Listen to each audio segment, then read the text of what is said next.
الرحیم الحمد للہ نحمده ونصلی علی رسولہ الکریم۔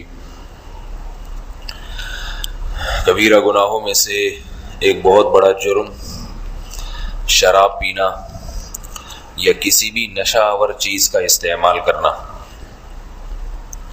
قرآن مجید میں اللہ تعالیٰ کا ارشاد ہے، یا ایھا الذین آمنوا انما الخمر والمیسر والانصاب والازلام رجس من عمل الشیطان، کہ ایمان والو شراب، جوا، پانسا یہ سب ناپاکی کے عمل ہے، ناپاکی ہے، یہ پلید عمل ہے، شیطان کے اعمال میں سے ہیں، فاجتنبوہ ان کو چھوڑ دو۔ ہونا تو یہ چاہیے کہ جب ایک دفعہ اللہ کا حکم آ گیا تو چھوڑ دے انسان۔ شراب پینے والا کہتا ہے مجھ سے چھوٹتی نہیں ہے، تو اس سے یہ پوچھا جائے اگر ایس ایچ او کی طرف سے ایک لیٹر آ جائے کہ آپ چھوڑ دو ورنہ خیر نہیں ہے، فوراً چھوڑ دے گا۔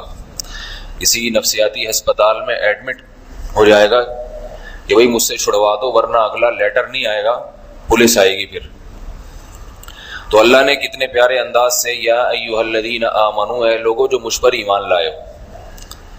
ڈی ایس پی سے، ایس ایچ او سے تو ڈرتے ہو، مجھ سے بھی ڈرتے ہو اور مجھ پر بھی ایمان رکھتے ہو، میں ان کو کہہ رہا ہوں۔ کافر کو نہیں اللہ نے کہا شراب چھوڑو، کافر کو نہیں، تبھی کافر کو شراب پینے کی اجازت ہے اسلامی مملکت میں۔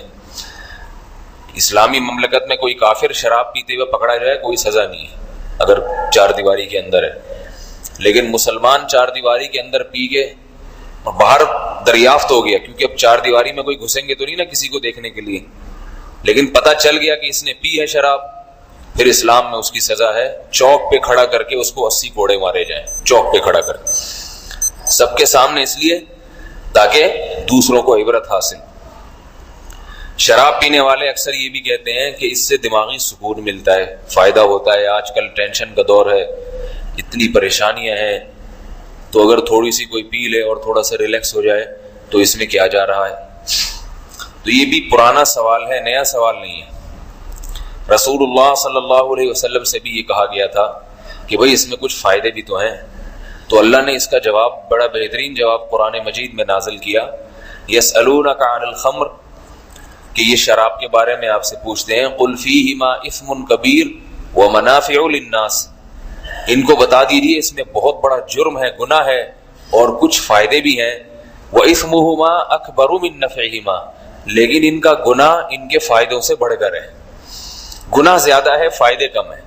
فائدے یہی ہے کہ تھوڑی دیر کے لیے تھوڑا دماغ میں مستی آ جائے گی، تھوڑا سا ریلیکس ہو جائے گا اور غم بھول جائے گا سارے، وہ الگ بات ہے۔ کئیوں کو غم میں ڈال دیتا ہے باستہ شراب پینے والا، گولی مار دیتا ہے، چاقو مار دیتا ہے اور سر پھاڑ دیتا ہے، بیویوں کو طلاقیں بھی دے دیتے ہیں بہت سے۔ تو لیکن اس کا جو جرم ہے، اللہ فرماتے ہیں یہ گناہ جو ہے یہ اس کا فائدے سے بڑھ کر ہے، لہذا فائدے نہ دیکھو، اس کے جرم اور اس کے گناہ کو دیکھو۔ رسول اللہ صلی اللہ علیہ وسلم نے ارشاد فرمایا، ان علی اللہ عہدا من یشرب المسکر ان یسقیہ من طینۃ الخبال، کہ نبی علیہ السلام نے فرمایا اللہ کے اوپر یہ بات لازم ہے کہ جو بھی کوئی نشہ آور چیز پیے گا، کوئی بھی نشہ آور چیز، چاہے وہ شراب ہو، چاہے ہیروئن ہو، چرس ہو، یہ سب نشے کی چیزیں ہیں، کوئی بھی ایسی چیز پیے گا نشے کی چیز، تو اللہ پر یہ بات لازم ہے کہ اس کو طینۃ خبال میں سے پلائیں گے۔ صحابہ نے پوچھا یہ طینۃ خبال کیا چیز ہے؟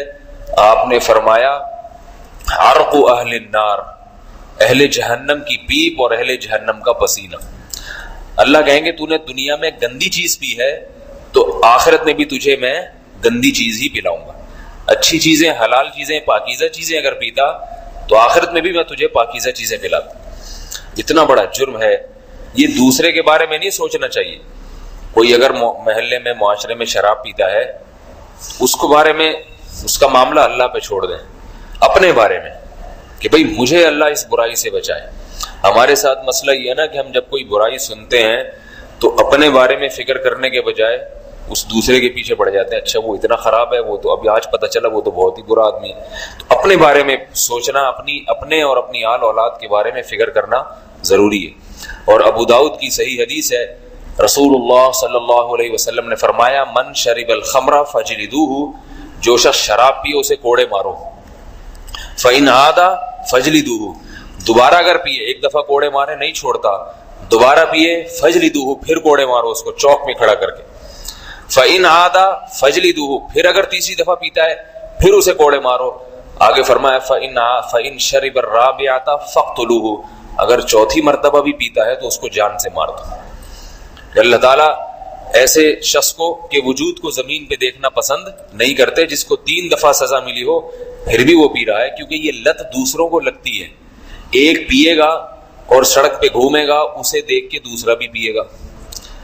نوجوانوں میں آج دیکھا دیکھی یہ شراب کی بیماری پھیل رہی ہے، ایک دوسرے کو دیکھ دیکھ. ہمیں یاد ہے ہمارے بچپن میں کوئی بھی شرابی نظر نہیں آتا تھا، کوئی بھی نہیں، کبھی ہم نے دیکھا نہیں کہ کوئی کسی نے شراب پی ہو. آج کھلے عام نظر آ رہے ہوتے ہیں، کوئی ادھر ٹن گھوم رہا ہے، کوئی ادھر ٹن گھوم رہا ہے. کچھ دن پہلے ایک ڈاکٹر کو دیکھا، ایک دم اسپیڈ میں گاڑی میں آیا اور کسی کا ہوش ہی نہیں، کوئی بچہ راستے میں آ جائے، کوئی کسی کو ٹکر ہو جائے، ایک دم ایک گٹر کے پاس جو ہے نا گاڑی بریک لگائی جیسے پتہ نہیں کیا ہے. وہ ٹن تھے، پی کے ڈرائیونگ کر رہے تھے، تو ایک بہت بڑا پتھر جو کسی سے اٹھ نہیں رہا تھا، بلا وجہ اس پتھر کو اٹھا کے سڑک کے کنارے پہ پھینکا اور غصے ہوئے لوگوں پہ کس نے یہاں پتھر پھینکا ہوا ہے. لوگ بھی حیران ہی ہے ڈاکٹر صاحب کو کیا ہو گیا، کس قسم کی باتیں کر رہے ہیں. پھر ایک دم بھاگ گئے. تو وہ پی کے چلے ہوئے تھے اور اب یہ تو اللہ نے بچا لیا، ورنہ جو ان کی اسپیڈ تھی اس سے لگ رہا تھا کہ 8-10 کو درمیان. ویسے ہی ڈاکٹروں نے بہت سو کو قبرستان بھیجا ہوا ہوتا ہے، اس طرح سے بھی 15-20 کو یہ پیل دیں گے راستے میں. تو آدمی کا دماغ ہی ٹھکانے نہیں رہتا. اور یہ بھی یاد رکھیے کہ بعض لوگ یہ کہتے ہیں کہ ہمیں شراب سے نشہ نہیں ہوتا، عادی ہو گئے ہیں. تو اللہ کے رسول صلی اللہ علیہ وسلم نے فرمایا ما اسکر کثیرہ فقلیلہ حرام، جس کو زیادہ پینے سے جس چیز کے نشہ ہوتا ہے اس کا ایک قطرہ بھی حرام ہے. نشہ ہو یا نہ ہو، شراب کو اللہ تعالیٰ نے حرام قرار دے دیا. وہ تو ہیروئن بھی جس کو عادت ہو جاتی ہے نا، اس کو ہیروئن سے بھی کچھ نہیں ہوتا، لیکن اس کا یہ مطلب نہیں ہے کہ وہ حلال ہو گئی. تو حرام چیز حرام ہے، چاہے ایک قطرہ ہو چاہے وہ زیادہ ہو. ایک اور حدیث میں ہے کہ آپ صلی اللہ علیہ وسلم نے فرمایا اللہ نے جنت حرام کر دی ہے. ان میں کچھ لوگوں کے نام لیے کہ فلاں پہ فلاں پہ، اور اس میں ایک ذکر کیا مدمن الخمر، کثرت سے شراب پینے والا، جس کو عادت پڑ جائے شراب کی، اس پہ بھی اللہ نے جنت کو حرام قرار دے دی. تو بھائی اس برائی سے بچنے کی کوشش کرنی چاہیے. البتہ یہ جو حدیث ہے کہ جو شراب پی اسے کوڑے مارو، پھر کوڑے مارو، پھر کوڑے مارو، نہیں باز آتا قتل کر دو، تو یہ حکومت کے لیے ہے، عوام کے لیے نہیں ہے. پتہ چلا آپ نے کوئی شرابی دیکھا، لا کے اس کو کوڑے لگانا شروع کر دیے. اس کی شرعاً اجازت نہیں ہے کہ ایک عام آدمی تعزیر جاری کرے. عام آدمی اپنی اولاد پہ تعزیر جاری کر سکتا ہے، اپنے بیوی بچوں کو سزا دے سکتا ہے، محلے پڑوس کے لوگوں کو سزا نہیں دے سکتا. کوئی ہے تو اس کے لیے دعا کرے، انسان تبلیغ کرے، اس کو اچھے طریقے سے دین پہ لانے کی کوشش کرے. تو یہ حکومت کا کام ہے کوڑے لگانا یا اس کو، اور حکومت تو خود شراب پیتی ہے، وہ کیوں کوڑے لگائے گا؟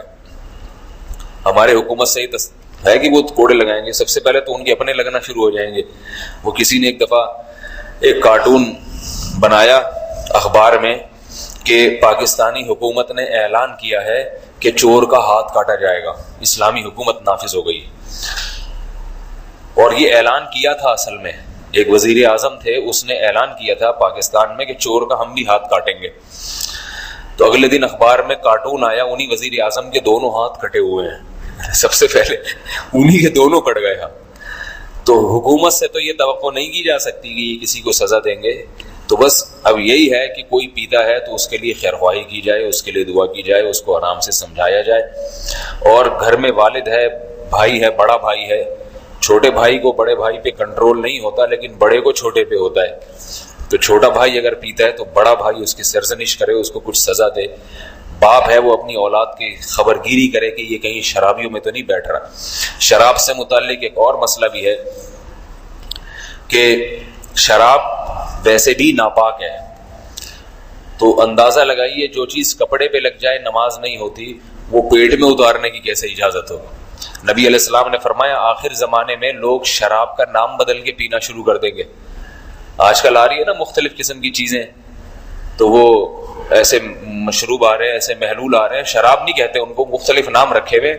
تو کہتے یہ تو صرف دماغ کو تھوڑا سا ریلیکس کرنے کے لیے، اور وہ ریلیکس کے بہانے جو ہے پیتے چلے جاتے ہیں۔ شراب میں ایک بڑا جرم یہ بھی ہے، دنیا میں جتنے بھی قوانین ہیں پوری دنیا میں، شراب پینے والے کو اگر نشے کی حالت میں کوئی جرم کرتا ہے تو وہ قابل معافی ہوتا ہے۔ اگر کوئی شراب پی کے کسی کو ٹکر لگا دی، کہتے یہ تو پیے ہوئے تھے، ٹن تھے، تو صاحب کو معاف کر دو، کوئی تھوڑی بہت سزا ہوتی ہے۔ قتل کر دیا تو بھائی چونکہ نشے میں تھا اس لیے قتل نہیں کیا جائے گا۔ اسلام میں شراب پی کے اگر کوئی جرم کرتا ہے تو قابل معافی نہیں۔ شراب پی کے کسی کو قتل کر دیا تو یہ نہیں کہہ سکتا میں تو دماغی مجھے پتہ ہی نہیں تھا میں نے جان سے مار دیا، اس کو قصاصاً جان سے مارا جائے گا۔ اگر اس نے شراب پی کے کسی کو جان سے مار دیا تو اس کو بھی جان سے مارا جائے۔ تو اسی طرح بہت سے لوگ شراب پی کے بیوی کو طلاق دے دیتے ہیں، شراب پی کے بیوی کو طلاق دے دیتے ہیں۔ اس میں ایک مسئلہ سن لیے کہ رسول اللہ صلی اللہ علیہ وسلم نے فرمایا لا طلاق ولا عتاق فی اغلاق، کہ نہ طلاق ہے نہ غلام کو آزاد کرنا ہے اغلاق میں۔ اغلاق کا مطلب جب دماغ انسان کا بند ہو جائے، بالکل اس کو پتہ ہی نہ ہو، جیسے سوتے میں کسی نے دے دی طلاق۔ تو اس سے بعض فقہا کہتے ہیں کہ شراب پینے والے کا بھی چونکہ دماغ حاضر نہیں ہوتا لہذا اس کی بیوی کو طلاق نہیں ہوتی، لیکن راجح قول اس میں یہ ہے جس پہ فتویٰ دیا جاتا ہے کہ شراب پینے والے کا دماغ اتنا غیر حاضر نہیں ہوتا کہ وہ اس کو کچھ ہوش ہی نہ ہو۔ ایک دفعہ میرے پاس فون آیا، میں ڈاکٹر صاحب کے پاس بیٹھا ہوا تھا، تو فون یہ آیا کہ ایک آدمی نے کہا بھائی میں نے شراب پی ہوئی تھی، بیوی کو کئی طلاقیں نکال دی ہیں زبان سے۔ میں نے اسے بولا کہ بھائی طلاق واقع ہو گئی ہے۔ اگر خود سے کوئی شراب پیے، کسی نے نشے کا انجیکشن لگا دیا پھر طلاق دی ہے تو نہیں ہوتی۔ تو میں نے اسے کہا کہ آپ نے خود شراب پی تھی؟ اس نے کہا کہ میں نے کہا ہو گئی ہے طلاق، مسئلہ یہی ہے۔ تو وہ کہنے کہ میں تو ہوش میں نہیں تھا، میں تو نشے میں تھا، میں تو یوں تھا۔ پھر لوگ جو جیسے کرتے ہیں، تو ڈاکٹر صاحب نے ایک بات کی، انہوں نے کہا کہ اس سے پوچھے کہ طلاق دینے والا جب بھی شراب پیتا ہے وہ اپنی بیوی ہی کو کیوں دیتا ہے، اپنی والدہ یا بہن یا کسی اجنبی عورت کو کیوں نہیں دیتا؟ اس کا مطلب ہے اسے ہوش ہوتا ہے کہ یہ بیگم ہے اس پہ لگے گی، یہ والدہ ہے اس پہ نہیں ہوتی۔ یہ سب ہوشیار ہوتے ہیں، سب پتہ ہوتا ہے کہ بیوی کو دینے۔ جتنے کیسز ہمارے پاس آئے ہیں نا طلاق دینے، شراب پی کے طلاق دینے والے کے، وہ سارے اپنی بیوی ہی کو دے رہے ہوتے ہیں۔ اس کا مطلب ہے اتنے پاگل ہوتے نہیں ہیں، بنتے ہیں زیادہ۔ تو یہ مسئلہ خوب یاد رکھیں، اگر کسی نے خود نشہ کیا، کتنا ہی ٹن گھوم رہا ہو نشے میں، اگر بیوی کو طلاق دے گا تو پھر طلاق واقع ہو جائے گی۔ اس سے پتہ چلا کہ شراب کے نقصانات میں سے ایک نقصان یہ بھی ہے کہ ایک گھر بھی اجڑ جاتا ہے بعض دفعہ۔ جیسے اگر وہ چاقو مار دے گا تو لگ جائے گا نا چاقو بیوی کے، اب بعد میں کہے کہ میں تو نشے میں تھا، مجھے تو میری بیوی کا کیا قصور ہے، میری نشے کی سزا اس بیوی کو کیوں دی جا رہی ہے؟ تو یہی کہا جائے گا بھائی دنیا میں تو اس کو سزا ملے گی، آخرت میں اللہ پھر انتقام لے لے گا۔ دنیا میں تو آپ ظلم کر کے بھی کسی کو ماریں تو وہ اثر تو ظاہر ہوگا اسے۔ تو آپ طلاق شریعت کے مطابق دیں یا شریعت کے خلاف دیں، وہ تو بہرحال جا کے لگ جائے گی، کیونکہ اللہ کے نبی نے فرمایا ثلاث جدہن جد وہزلہن جد، تین چیزوں کی حقیقت بھی حقیقت ہے اور ان کا مزاح بھی حقیقت ہے، ان میں مذاق ہے ہی نہیں۔ ان میں ایک طلاق، نکاح اور غلام کو آزاد کرنا۔ تو طلاق میں بھی جو ہے نا مذاق نہیں ہوتا، وہ ہو جاتی ہے۔ ہاں البتہ کسی اور نے نشے کا انجیکشن لگا کے طلاق نکلوا لی، زبان سے پھر نہیں ہوتی۔ تو اس کا بھی خیال کرنا چاہیے کہ جب شادیاں کریں، آج کل لڑکوں میں نشے کا رجحان بڑھتا جا رہا ہے شراب کا، تو ذرا یہ بھی اس کا لیبارٹری ٹیسٹ کروا لیا کریں کہ پیتا تو نہیں ہے۔ یہ آج کل یہ رجحان بڑھ رہا ہے، اور پینے والے کا جو ہے نا اس کا کوئی بھروسہ نہیں ہوتا، وہ طلاق بھی دے سکتا ہے، چاقو بھی مار سکتا ہے۔ تو اللہ کے رسول صلی اللہ علیہ وسلم نے اس کو ناپسند کیا۔ ایک بس آخری بات بتا کے اپنی بات ختم کرتا ہوں۔ صحابہ کرام جو تھے یہ زمانے جاہلیت میں شراب کے عادی تھے اور بہت محنت سے شراب بنا کے پیتے تھے، انگور اور کھجور کی شراب، جو اعلیٰ قسم کی شرابیں ہیں، بہت محنت سے، بہت تیز نشے والی شرابیں پیتے تھے۔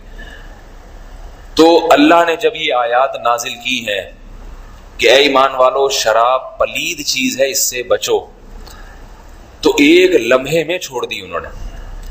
حدیث میں آتا ہے مدینہ کی گلیوں میں شراب ایسے بہتی تھی جیسے کوئی چشمہ یا نہر بہ رہی ہو، سب نے اپنے مٹکے الٹ دی۔ اور آپ صلی اللہ علیہ وسلم یہ بھی فرمایا کہ شراب کے برتنوں کو بھی توڑ دو، اس کو اپنے کسی دوسرے کام میں بھی نہ لے کر آؤ. جن برتنوں میں شراب رکھی جاتی تھی نا مخصوص, ان کو بھی توڑ دو. ان کو حالانکہ وہ مشکیزے تھے, دھو کے استعمال کیے جا سکتے تھے کھانے میں, پانی پینے کے لیے, لیکن نبی صلی اللہ علیہ وسلم نے کیا فرمایا؟ نہیں. کیوں؟ علماء نے اس کی حکمت بیان کی ہے کہ برتن یادگار ہوتا ہے, اسے دیکھ دیکھ کے گناہ کی یاد تازہ ہوگی, خیال آئے گا بھائی یہ بوتل تھی, یہ وسکی تھی, اور ایسے ڈھکن اس کا الٹتا تھا, اور ایسے میں اس کو پیتا تھا. تو وہ مخصوص برتنوں سے بھی جو ہے نا یاد تازہ ہوتی ہے. تو اللہ کے نبی نے اس حدیث میں گویا ترغیب دے دی کہ جب کوئی گناہ سے توبہ کرو, چھوڑو, تو اس گناہ کی تمام یادگاریں ختم کر دو. شراب سے توبہ کر لی, بیٹھ اسی دکان پہ جا کے رہے جہاں سے روزانہ پیتا تھا, وہیں ٹھیے ٹھکانے لگ رہے ہیں, ٹھیک ہے نا, وہی بوتلیں گھر میں رکھی ہوئی ہیں, ان میں نورس ڈال کے پی رہا ہے. تو بھائی ان بوتلوں کو کیوں سجا کے رکھا ہوا ہے تو نے؟ یہ تو بار بار یاد تازہ ہوئی. انہی دوستوں سے تعلق ہے جن دوستوں کے ساتھ بیٹھ کے پیتا پلاتا تھا, وہی دوستوں سے, تو پھر تو دوبارہ یاد آئے گی. تو اللہ کے نبی نے جب حکم دیا شراب چھوڑ دو, صحابہ نے شراب کے مٹکے توڑ دیے, برتن توڑ دیے, برتن پھینک دیے, اتنی, اور نبی کے حکم پہ یہ سارا کام. تو ٹھیک ہے وہ صحابہ تھے, ہم صحابہ نہیں ہیں, لیکن ان جیسا بننے کی کوشش تو کر سکتے. اور ایک آخری بات یہ کہ دیکھو, جس سے نہ چھوٹ رہی ہو نا, نہیں چھوٹ رہی ہو, یہ نشہ ایسی چیز ہے جو چھوٹتے چھوٹتے ہی چھوٹتا ہے, ایک دم نہیں چھوٹتا. صحابہ کے حوصلے تھے, ایک دم چھوڑ دیا. آج سگریٹ ایک دم نہیں چھوٹتی. ایک صاحب نے, ہمارے دوستوں میں سے, انہوں نے سگریٹ چھوڑی تو وہ ہسپتال میں ایڈمٹ ہو گئے, اتنی کھانسی, بلغم, پتہ نہیں کیا ہوا, مرنے لگے تھے. ہم ان کو کہتے تھے بھائی ایک دو سٹے لگا لو. اس نے کہا نہیں, اب نہیں, مر جاؤں گا, نہیں چھوڑوں گا. تو سگریٹ نہیں چھوٹتی, شراب کا تو اور مشکل ہوتی ہے. تو اس کا ایک طریقہ ہے کہ آج کل اس کے علاج ہوتے ہیں, ادارے بنے ہوئے ہیں, وہ نشہ آہستہ آہستہ چھڑوا دیتے ہیں. ان اداروں میں ڈاکٹروں سے رابطہ کیا جائے, اور کچھ نہیں, سب سے بہترین ہے تبلیغ میں 4 مہینے کے لیے چلا جائے, سب چھٹا جائے گا اس سے.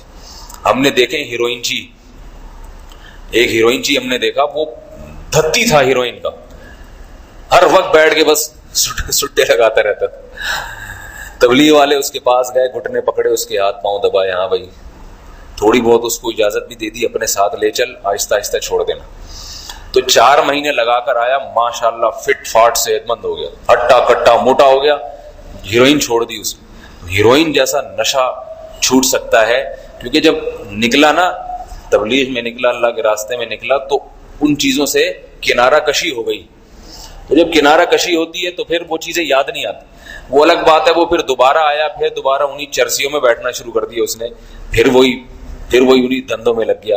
ایک دفعہ اللہ جب کسی کو ہدایت دے دیں اور وہ اس کی قدر نہ کرے, پھر دوبارہ ہدایت ملنا ذرا مشکل ہو جاتی ہے. تو تبلیغ کا راستہ ہے, اس میں نکل جائے انسان, چھوٹ جاتی ہیں چیزیں. ورنہ ڈاکٹروں سے بھی رابطے میں رہے. آج کل ایسی دوائیاں آتی ہیں آہستہ آہستہ کر کے.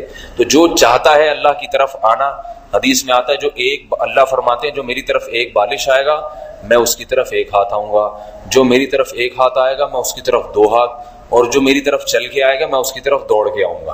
بس پہل جو ہے نا بندے نے کرنی ہے.